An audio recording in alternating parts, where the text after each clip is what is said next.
안녕하세요. 서울에서 작은 꽃집 겸 카페를 운영하고 있는 30대 여성입니다. 처음부터 서울에서 나고 자란 건 아니고 대학을 진학하면서 서울에 올라왔어요. 그전에는 서울에서 4시간 거리에 있는 지방에서 살았고요. 여담이지만 농사 짓는 지역이긴 했어도 학생 수도 제법 있고 걔들 중에선 공부도 곧잘 했는데 서울 오니까 날고기는 친구들이 왜 그렇게 많던지 정말 깜짝 놀랐다니까요. 말은 제주로 사람은 서울로라는 말이 괜히 있는 게 아니었던 거죠. 아무튼 그렇게 서울에 올라와서 대학 졸업하고 처음엔 저도 남들처럼 그럴듯한 회사에 들어갔어요. 그런데 일에서 오는 스트레스보다 사람들하고 부딪히는 스트레스가 이만저만이 아니었습니다. 특히 남들 시선을 의식하며 먹고 입고 그러고 살아야 하는 게 참으로 버겁더라고요. 그래서 결국 회사를 관두고 무엇을 할까 고민하다가 꽃집을 열었어요. 어려서부터 농사일로 바쁜 부모님을 대신해 할머니랑 보내는 시간이 많았는데 저희 할머니가 꽃을 참 좋아하셨거든요. 그래서 저희 집 화병은 늘 화사한 꽃들로 가득했고 집 앞마당에도 봄에는 라일락 나무가 만개하곤 했었죠. 그리고 그때 기억이 떠오르면서 꽃집을 해야겠다 결심을 내렸고 동시에 제가 커피를 좋아해서 내친김에 바리스타 자격증까지 따뒀었거든요. 그래서 꽃집 겸 카페를 오픈하게 되었네요. 그리고 그렇게 제 일을 시작하고 얼마 지나지 않았을 무렵 지금은 이혼했지만 편의상 남편이라 부를게요. 남편을 알게 되었습니다. 남편은 제 카페에 오는 단골 손님이었는데 한동안은 눈인사만 하다가 가벼운 대화를 주고받기까지 무려 1년이 걸렸죠. 사실 카페 위치가 회사들이 밀집한 곳이다 보니 연락처를 물어보는 식으로 관심을 표현하는 남자들이 종종 있었거든요. 그런데 남편은 그런 남자들에 비하면 무척이나 신중하고 진지한 느낌이었어요. 그래서 1년 만에 처음으로 카페가 아닌 다른 곳에서 점심 식사를 하자며 남편이 데이트 신청을 해왔을 땐 좀 놀랍고 신기하기까지 하더라니까요. 그리고 이후로 저희는 3년을 만났고 부부의 연을 맺었습니다. 3년의 연애는 사실 특별히 좋을 것도 나쁠 것도 없었어요.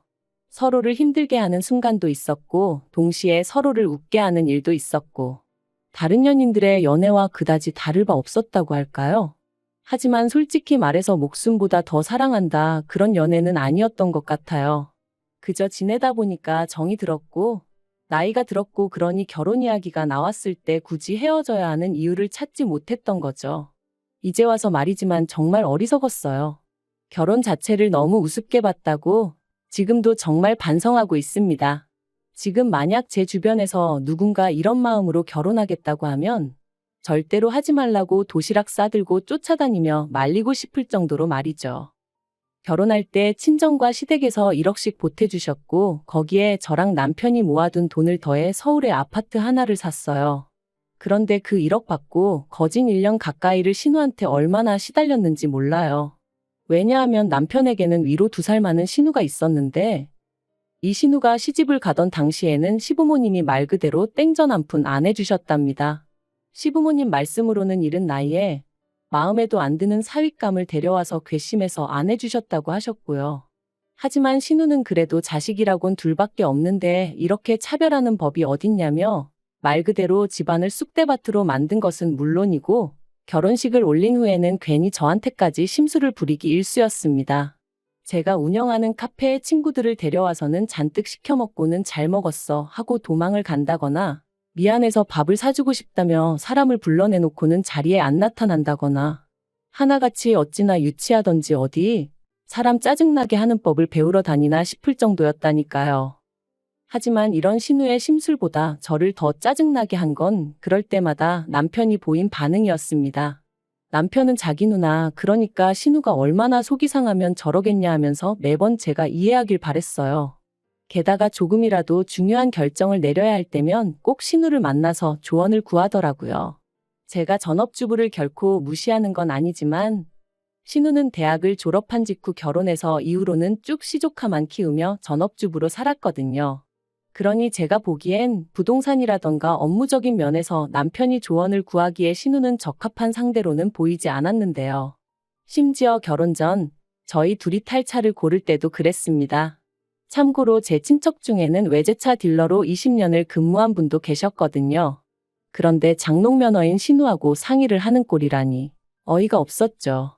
하지만 그때만 하더라도 그저 남편이 누나하고 사이가 좋아서 그런가 싶었지, 신우 말 한마디에 좌지우지 될 정도로 누나라면 꼼짝 못하는 인간인 줄은 눈치채지 못했었어요. 그러나 먼저 언급한 이유들 때문에 제가 남편과 이혼까지 결심하게 된 건 결코 아닙니다. 마지막에 신우가 도를 지나쳐도 심하게 지나쳤거든요. 결혼한 지 2년 차가 되던 해였습니다. 제가 그토록 사랑했던 할머니가 결국 세상을 떠나셨어요. 그리고 저는 할머니로부터 정말 생각지도 못한 선물을 받았는데 그건 바로 할머니의 시골집이었습니다.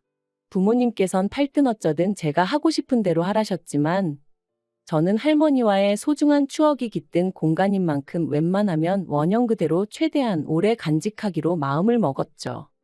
할머니의 장례가 마무리되고 친정부모님은 집이라는 게 사람 손을 타지 않으면 금방 낡아버린다며 저더러 한두 달에 한 번씩은 내려와 쉬기도 하고 집도 정리하고 그러라셨어요.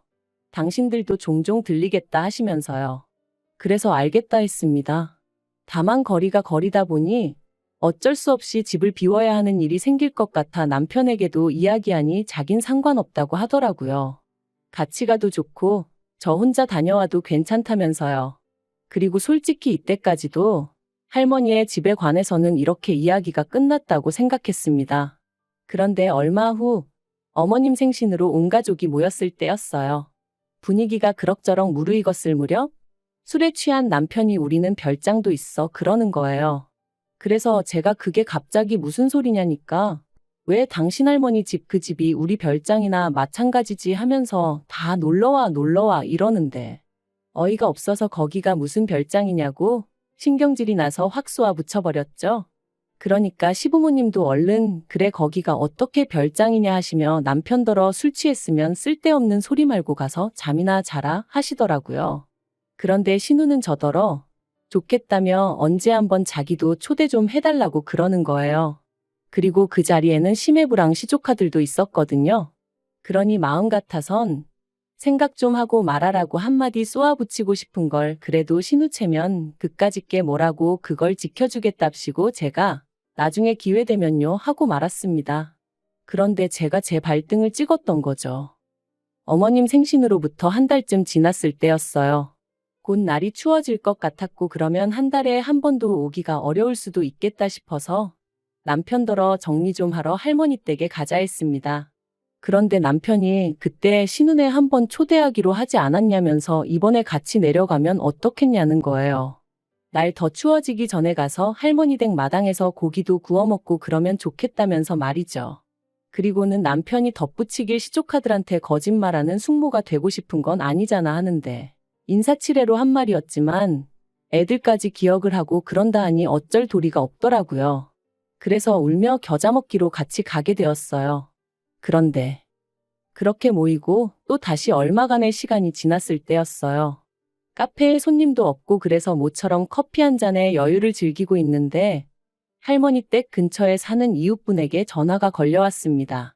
참고로 이웃분이 제 연락처를 가지고 계셨던 건 제가 혹시나 할머니 댁에 무슨 일이라도 생기면 저에게 연락을 달라고 먼저 부탁을 드렸기 때문이었지요. 그러니 그분한테 연락이 왔다는 건 무슨 일이 생겼다는 뜻이었고요.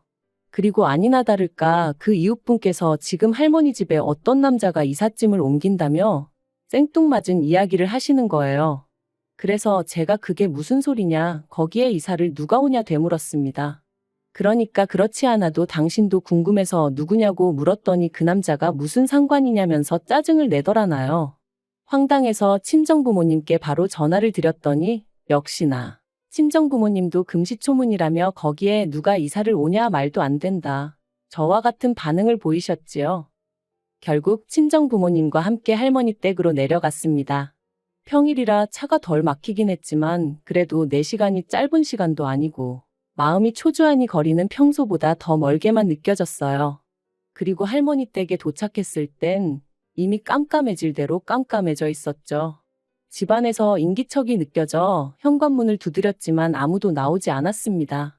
그리고 더 어이가 없었던 건 현관 비밀번호를 바꾼 정도가 아니라 도어락 자체를 아예 다른 걸로 바꾸어 놨더라니까요. 도무지 황당하고 납득이 안 되는 상황에 10여 분을 문 앞에서 실랑이를 하다가 더는 안 되겠다 싶어서 경찰을 부르겠다 했어요. 그랬더니 그제서야 집안에 있던 남자가 나오더군요. 남자의 뻔뻔한 태도가 기가 막혔지만 그래도 할 말은 해야 했으니 당신이 누군데 이 집에서 나오냐 했습니다. 그러니까 남자도 어이없단 표정을 지으며 여기가 자기 집이라는 거예요. 제가 그게 말이 되냐? 이 집 주인은 나다. 내 명의로 된 집이다 하는데도 막무가내로 말이에요. 그리고는 남자가 저더러 증거 있으면 내놓으라는데 환장하겠더라니까요. 그런데 그때 저에게 전화 주셨던 그 이웃분이 오셔서는 원래 여기 살던 할머니 가족들이라고 도대체 그쪽은 누구냐며 저희보다 더 화를 내주시더라고요. 오히려 그 남자더러 그쪽이야말로 증거 있냐? 증거 내놔라 계약서 있을 거 아니냐 해가면서 말이죠. 그러니까 그제서야 남자가 좀 주춤하더니 어디로 전화를 걸어서는 뭐라고 막 짜증을 내대요. 그래서 제가 핸드폰 달라고 누군진 몰라도 내가 직접 통화를 해보겠다 했는데 주지도 않고 결국 또다시 실랑이를 하는데 순간 뭐를 잘못 누른 건지 아무튼 핸드폰 너머로 익숙한 목소리가 들려왔어요. 무조건 모른다고 하라고 들어누워서 버티라나 어쩌라나. 그리고 이내 저는 그 목소리의 주인공을 알아차렸습니다. 바로 저희 신우였어요.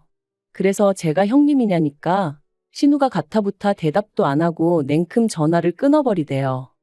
어이없는 상황에 황당해서 이번엔 제 핸드폰으로 신우에게 전화를 걸었어요. 그런데 신우가 전화는 안 받고 계속 끊어버리길래 문자를 보냈습니다. 무슨 상황인지는 모르겠지만 자꾸 이런 식으로 나오면 심해부에게 전화하겠다고요. 그랬더니 바로 전화가 와서는 자기가 사정이 있어서 그렇다며 오늘은 일단 그냥 넘어가주면 안 되겠냐대요. 그냥 넘어가긴 뭘 넘어가냐고 당장 설명하라 했습니다. 아니면 진짜 경찰 부르겠다면서요. 그러자 신우가 바로 전화를 해와서는 사람 하나 살리는 셈치고 일단 내일 만나서 자기 얘기부터 들어주면 안 되겠냐더라고요. 그리고 친정부모님도 일단은 집안에 남자가 신우랑 아는 사람인 것 같으니 큰일이야 있겠냐면서 당신들도 너무 피곤하다고 일단은 올라가자 하셨죠. 그래서 결국 집으로 올라왔는데 시간을 보니 어느덧 새벽 1시가 다 되어 있었네요. 그리고 새벽 내 뒤척이다 거의 뜬 눈으로 밤을 새운 제가 신우에게 전화를 걸었습니다. 그래도 제 딴에는 나름대로 배려해준답시고 심해부시 조카 전부 다 집에서 나갔을 법한 때 전화를 했죠. 그런데 지난밤 애걸복걸하던 신우의 목소리는 온데간데 없고 매섭게 날이 선 목소리로 제 전화를 받더니 아무리 그래도 그렇지 그 밤중에 여러 사람 피곤하고 곤란하게 그랬어야 하냐며 저한테 짜증을 내는 게 아니겠어요? 그래서 저도 지금 이 상황이 누구 때문에 벌어진 일인데 저한테 그러는 거냐고 따져 물었어요. 그리고는 내 할머니 집에 있는 그 남자 도대체 누구냐 물었습니다. 그러니까 신우가 그런 것까진 제가 알 거 없고 당분간 거기 세주는 셈치고 그 남자가 살게 내버려 두라는 거예요. 어이가 없어서 내가 언제 그 집 누구 세준다고 했냐? 싫다 했습니다. 막말로 한 달에 1,000만 원을 준다고 해도 필요 없다면서요. 그랬더니 신우가 사정이 있어서 그런 거 아니겠냐면서 가족끼리 그 정도 이해도 못 해주냐대요. 그래서 제가 그 남자를 내가 어디서 봤다고 가족 타령이냐 제정신이냐 했습니다. 그리고는 제 딴에는 신우 기분 나쁘라고 형님 애인이라도 되냐고 쏘아붙였죠. 그런데 신우 반응이 정말 말 그대로 화들짝 놀래서는 저더러 어떻게 알았냐는 거예요. 제가 신우더러 미쳤냐 제정신이냐 했어요. 그리고는 그럼 더더욱 말이 안 된다. 싫다 불쾌하다 당장 나오라고 하라고 소리를 질렀네요. 나한테는 소중한 추억의 장소인데 신우의 내연남이라니 너무 더럽다고. 나더러 심해부 얼굴을 어떻게 보라는 거냐고 말도 안 된다고요. 하지만 신우는 막무가내였습니다. 자기는 그 사람 없으면 죽는다면서요. 그래서 제가 왜 하필 내 할머니 댁이냐 그렇게 중요한 사람이면 가까운 데다 꼭꼭 숨겨놓을 것이지 왜 괜히 나까지 얽히게 만드냐고 화를 냈죠. 그런데 신우가 하는 말이 그건 그럴 만한 사정이 있어서 그렇다며. 아무튼 저더러 이해 좀 해달라는데 미치겠더라고요.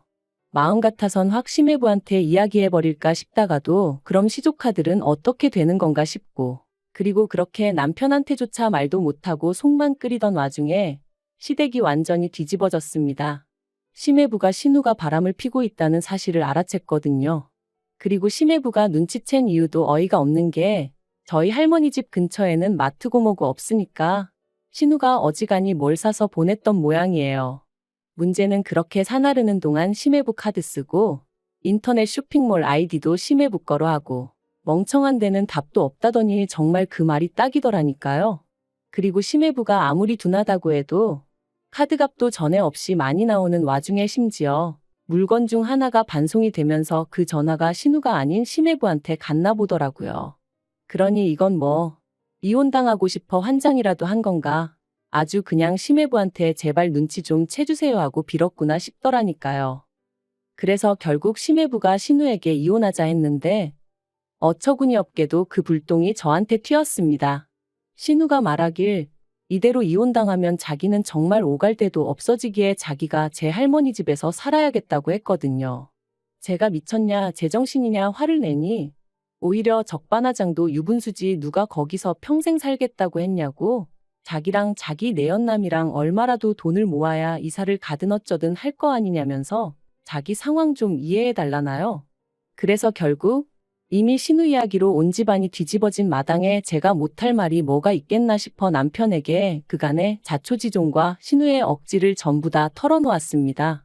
그리고는 상황이 이렇게 된 만큼 당신이 누나한테 말 잘해서 그런 소리 좀 못하게 해달라 했죠. 그런데 남편이 보인 반응은 더 가관이었습니다. 신우가 그렇게까지 부탁을 하는데 그걸 이해 못 해주냐면서 어차피 세를 주는 집도 아닌데 너무 인색하게 굴지 말라고 했거든요. 그리고는 사람이 마음을 곱게 쓰라는데 100번 양보해서 신우가 심해부랑 살 곳이 없다 하면 모를까? 제가 신우랑 신우내연남은 정상적인 관계도 아닌데 그 두 사람 사이를 왜 이해해야 하냔 말이죠. 그래서 됐다고 둘이서 안 나가면 법대로 하겠다 했습니다. 그랬더니 남편인 저더러 그랬다간 자기도 가만히 안 있을 거라면서 자기 누나를 욕보이는 여자하고는 못 산다나요? 그리고 이 말 한마디가 저에게는 어떻게 보면 시발점이 되었던 것 같아요. 그간 신우 때문에 마음 상했던 일들이 주마등처럼 스치면서 동시에 그럴 때마다 아무 역할도 못 해주던 쓸모없는 남편의 모습까지 겹쳐 떠올랐고 내가 이렇게 못 믿어온 남자랑 무슨 부귀영화를 누리겠다고 계속 살아야 하나 하는 회의감이 들었으니까요. 그리고 결국 남편더러 그렇게 네 누나만 소중하면 네 누나하고 살라고 소리를 질렀습니다. 나는 너한테 그런 소리까지 들어가면서 부부랍시고 한 이불 덮고 살 생각은 죽어도 없다면서 말이죠. 더 어이가 없었던 건 남편이 그렇게 나오자 신우는 더 기고만장해서 제 집에서 살겠다며 버텼다는 거예요. 신우는 제가 말만 그렇게 하고 남편과는 이혼하지 못할 거라 생각한 건지 저더러 그러니까 자기한테 협조를 해달라며 그러면 자기가 자기 동생인 제 남편에게 말 잘해주겠다 뭐 그런 헛소리를 해댔습니다. 하지만 결론부터 말하자면 저는 할머니 댁에서 신우의 내연남을 내쫓았고 그 과정에서 그 내연남이 사기로 수백 가지 내려져 있던 인물이란 걸 알게 되었어요. 그리고 그제서야 왜 그렇게 깡촌시골이나 마찬가지인 저희 할머니 집에 있으려고 버텼는지 이해가 가더라고요. 참고로 신우는 몰랐다고 자기는 정말 하나도 몰랐다는데 누가 그 속을 어떻게 알겠어요? 아무튼 그래서 신우도 경찰 조사받고 지금도 진행 중이라고 건너 전해 들었네요. 그리고 이런 와중에 남편은 뭐 정신이라도 차렸는지 저에게 미안하다며 사과를 해왔습니다만 제 마음은 이미 떠난 지 오래였기에 그렇게 결국 남편과도 이혼했습니다. 얼마 되도 않는 재산 정리하는 게 아주 성가시긴 했지만 그래도 제가 크게 손해본 것 없이 정리되었으니 그것만으로도 다행이다 싶어요. 완전히 남남이 되고 난 이후 남편은 지인들에게 제가 자기 인생 신우 인생을 조졌다는 말도 안 되는 소리를 해대고 다니는 눈치지만 저를 아는 사람들은 제가 어떤 사람인지 알 테니 그런 말 믿지 않을 거라 생각해요. 믿는다고 해도 뭐 제가 하나하나 해명하고 다닐 수도 없는 노릇이니 어쩔 수 없지만요. 솔직히 제가 보기엔 남편과 신우, 남매가 서로의 인생을 조졌다 싶습니다. 특히 남편에게는 이 누나는 너한테 코딱지만큼도 도움이 되는 인간이 아니라는 걸 꼭 알려주고 싶었는데 끝까지 알아채질 못한 듯하니 어쩔 수 없죠 뭐. 피는 물보다 진하다는데 제가 뭘 어쩌겠어요? 아무튼 남매 간 우애는 기가 막히니 죽을 때까지 외롭지는 않겠네요. 하여간 이혼이 쉬운 선택은 아니었지만 그래도 용기 내길 100번 잘했다는 마음뿐입니다. 앞으론 흘러가는 대로 살지 않고 매번 신중하고 가장 저를 위하는 길이 뭔지 생각하면서 결정을 내리고 그렇게 제 인생을 만들어 볼게요.